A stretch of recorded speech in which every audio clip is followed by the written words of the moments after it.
تواجه منطقتنا حوض البحر الأبيض المتوسط وبشكل أوسع إفريقيا أزمات مناخية غير مسبوقة. Ce forum que la Coalition marocaine pour la justice climatique organise en partenariat avec le consortium Majalat 2 sous la thématique de la justice climatique pour une réflexion sur les engagements à la lumière des responsabilités historiques et des faiblesses structurelles est une occasion pour la réflexion, pour la coopération afin que nous puissions confronter ensemble les conséquences des changements climatiques. Nos pays, dans le pourtour méditerranéen, subissent de plein fouet les conséquences des changements climatiques.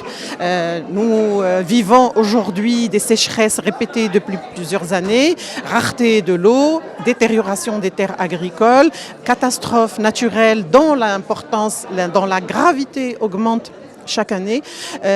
Et donc, nos pays qui n'ont pas participé à ces émissions à effet des émissions de gaz à effet de serre qui causent justement ces catastrophes en subissent les conséquences de plein fouet. C'est pour ça que la justice climatique est aujourd'hui une nécessité urgente.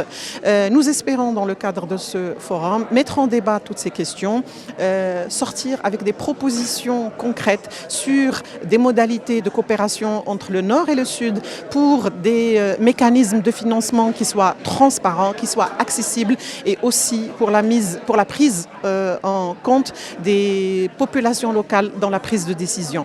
Je profite de cette occasion pour remercier toutes les intervenantes et tous les intervenants à ce forum et j'espère que les débats pourront sortir avec des recommandations pratiques importantes afin que la justice climatique puisse être partie intégrante des politiques publiques nationales et internationales. Nous organisons aujourd'hui une rencontre avec la coalition marocaine pour la justice climatique au lendemain de la COP 29. Il était temps qu'on puisse aussi donner nos appréciations, nos points de vue sur un peu ce qui se passe sur les dérèglements climatiques. C'est une catastrophe, on est constamment en face de désastres dont le dernier est à Mayotte.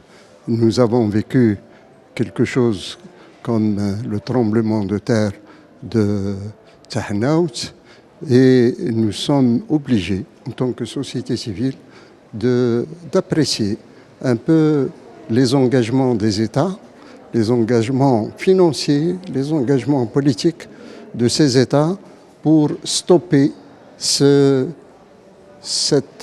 désastre écologique auquel nous faisons face.